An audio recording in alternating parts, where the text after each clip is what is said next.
Kenyon Sadik out of Oregon, junior, 21 years of age, 6'3", 241 pounds at the combine. If Sonny Styles stole the show in the defense, this guy stole the show for the offense. Shattered the all-time tight end 40 record, the 4.39. He had a RAS score that put him in at least the top 3 of tight ends all time. A freak athlete. The Feldman's freaks, this guy. The guy's a highlight reel. Some of the catches are absolutely absurd. I think he's a willing blocker. It's okay. It's nothing special. He's got a great motor and fight to him. Great versatility, line up in all sorts of areas. Great vertical leap. Showed that off at the combine anyway, but you see it on tape. His touchdown against USC is a prime example of that, of how well he high points the ball in that respect. Most touchdowns for tight end in this entire class. 6 drops in 2025. You want to clean those up a little bit.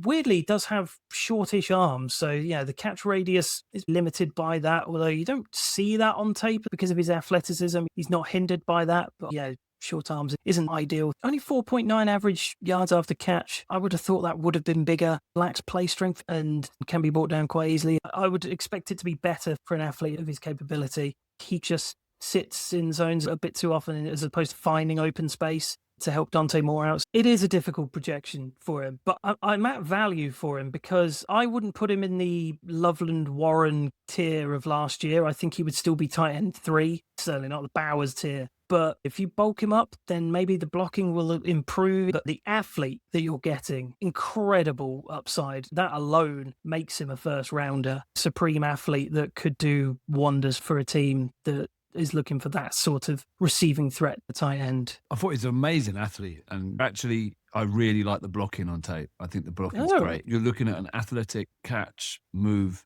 tight end that can actually block in college, and that's the distinction. I don't think it's going to translate. That's the problem. He's just too small, and he's going to struggle to put on the strengths without affecting his ability to move. He's destined to be a tight end 2. I don't think he's going to be a tight end 1. So should you take this guy in the first round? That's the real conundrum, because I think you watch the tape, the blocking's great. It's just how he's going to project. I worry he's going to get owned. He's 6'3", 241, right? Mm-hmm. Moot is 6'5", 251. He's not the best NFL blocker, is he? Doesn't seem like he's big. This guy's way smaller than Muth. If you want to use him in a way that unlocks his ability, you're probably not going to keep him on as an inline blocker, are you? You're going to try and move him out. You're going to try and split him around. You're going to get him moving. He's not your traditional tight end. The slot end, really, isn't it? Yeah, be that receiving threat. Look at this spider graph. It's so one-sided. Height, weight, wingspan, arm length, all completely zero. And then the athletic ability is off the charts. It's a tough one. What are you on that value? It's a terrifying projection because you could reach for this guy, take him, and then he does very little. Yeah. Or you take him and he's an absolute superstar. Take great.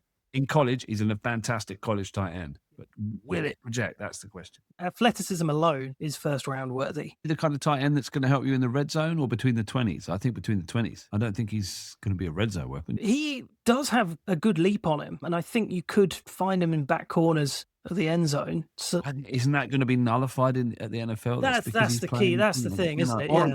Isn't playing in the SEC. Let's not forget. It's not the creme de la creme opposition. I think you can see it from the stats. 12 yards per reception, 8 touchdowns on the season. His bread and butter is getting first downs in space. I think he's a space player. 4.9 yak. He's not a yak guy. No, he's going to turn the corner and find space and get open. He's projected 17 here. Do you think? Do you want to look at the top tight ends taken? Colston Loveland and Tyler Warren last year. I'd put those 2 ahead. I certainly would. Brock Bowers. No, Bowers is the best tight end of no brainer, right? Dalton Kincaid. Now, I liked Kincaid as a prospect. He was the first round. So if it was Kincaid or Sadik, I think I'd still be going Kincaid, to be honest. Well, I would still say Kincaid, which is wild because I do really like Kenyon Sadik. It's a scary projection. I would take Trey McBride over Sadik.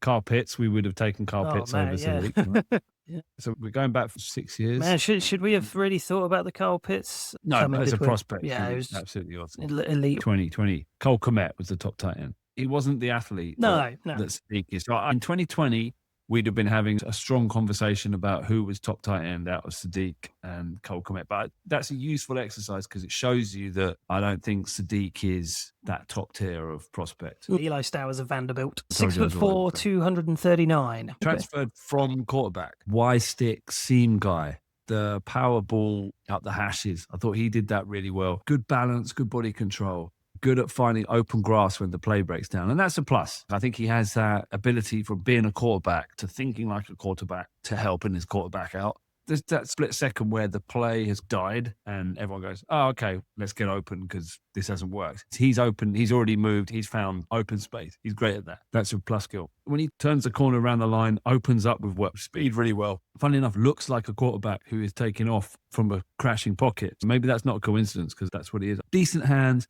but here comes the problems. It just looks too lean for me, just too light in the pants. And I'm not sure he's got enough mustard in the NFL to make it. Not a blocker. So this is a passing game only dude who is raw. I liked his upside. I know some people love him. I'm at value though. I'm not down on him. I can see that there's a role for him, but I'm not taking him that highly. I'm probably going to let someone else draft him because I think it's a projection. It's a risk. Some talent there. Fun with the ball in his hands, but I was not the complete guy that I'm looking for. What do you think? I kind of love him. I totally get what you're talking about with the blocking. It isn't top tier. I also think he needs to work on separation because contested catch rate is quite high. He also had no special team snaps in college, which I think is a bit of an issue when you especially going into your rookie year. Another terrific athlete at the combine, did really well there. Was strong at the catch point, versatile, former quarterback. Definitely showed some of that trickeration in that very fun Vanderbilt offense. His hands historically have been great, although he did have 4 drops in 2025. But he's undersized. The yak is pretty middling. He's a mediocre run blocker. He's academically smart. He won the William V. Campbell Trophy for academics. Also won the John Mackey Award, which I believe is the tight end award. Unanimous All-American in 25. The grades are fantastic as well. And the touchdown production isn't as wild, but I'm +1 on him. I actually don't think the gap between Sadik and Stowers is massive. Stowers could easily be a second-round pick. It's fun. It's nice when he takes off. That's what I'm saying. Another dude, no height, no weight on his poor hand size, poor arm length. It's a measurables thing. So it's a very raw, athletic dude. They're different players, aren't they, him and Sadik? But they're similar. How you're going to try and fit them onto your roster. Well, they're not a perfect fit. Yeah, I mean, the top comp for Stowers being Kenyon Sadik is quite something. I don't know how you work him onto your team. Think about how the Steelers struggled with Jonnu Smith this year. He's a talented player. You get the ball into his hands, but we're having to manufacture touches to him. That's what you're going to have to do with Stowers. I don't think he's a natural pass catcher, a real natural receiver. He's more of a shovel guy or a pitch or a toss guy. It's a short pass, give him the ball in space and he'll turn the corner and long strider and it'll make people miss. A clever offensive team will take advantage of that. It's a role rather than a every down kind of different making tight end. But it's an upside. He's not Heath Miller, is he? He's not a guy that's there every play. What is a tight end in modern NFL? I think the role is so varied now that you could probably afford to have a guy like this who hasn't really got that much of a blocking upside, but is such a terrific threat elsewhere. I suppose he could give you some reps as emergency quarterback as well. Well, exactly. Seriously, not to be sniffed at. I mean, yeah, we've seen what's happened. Remember Denver starting a wide receiver, a quarterback. Yeah, I think every team should have a former quarterback just to be able to use it in that sort of situation. Michael Trigg out of Baylor, 6'4", 240. Pass catching, versatile, receiving tight end weapon. He used a lot out of slot and H-back. Like his physicality, seems to enjoy contact. You see him go for extras at the end of the play quite a lot, quite like that. A bit of nastiness to him. Got some juice down his roots, can flash a step or a head to sell a route break. Pretty fearless over the middle. I've seen a few balls bounce off his hands. Maybe there's concentration drops, maybe not the soft hands, but good balance and good acro catches, extended high points, gets separation at top of breaks through agility and physicality. Definitely a threat down the seam, threat over the middle. Decent long speed, easy catcher of the ball in stride, but just not a dominator. He's a willing but technical blocker. You don't ever see him moving people around. He's just a wall-off blocker. So is he ever going to be your tight end 1? I didn't see much more than a tight end 2 passing game weapon. Beginning of the 4th round. Yeah, 98, very back end of the 3rd. I'm at value with him. I wanted to like him more. I like his highlight reel more than I like his actual game film. For every incredible highlight reel catch, including a ridiculous one-handed grab against Kansas State, which I still don't know how he got, for every feat of athleticism, for every powerful block, you also had total whiffs, bad drops, inconsistency as a blocker, and he also has off-the-field issues. He's had 2 suspensions, but he didn't report to practice after a big game. He's flipped between USC and Ole Miss and now landed at Baylor. There is some concerning stuff there. This guy apparently has a record-setting wingspan. He does have a basketball background. Another one of these guys that's got positional versatility. He's got 17 missed tackles forced in 2025, which is far more than anybody else in this class.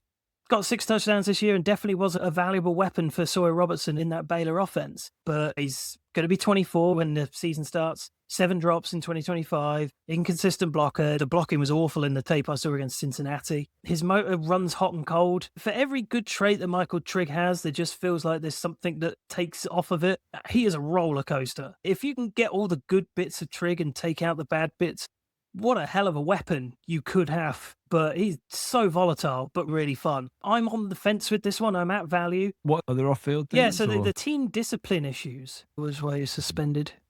His wingspan is 7 feet and 3/8 inches. You're looking at his height is 38th percentile. His weight is 7th percentile. Wingspan 99 percentile. Arm length 91 percentile. Hand size 91 percentile. Dude's got a catch radius, that's for sure. I'm at value as well. The highlights are good, right? Like you said, yeah, the rest of the tape is lowlights. Yeah, exactly. It's so inconsistent. Sam Roush out of Stanford, 6'6", 267. Now, this is exactly what I was looking for because he's an all-rounder. Do you remember George Kittle came into the league and the draft reports on Kittle were he's a good blocker, right?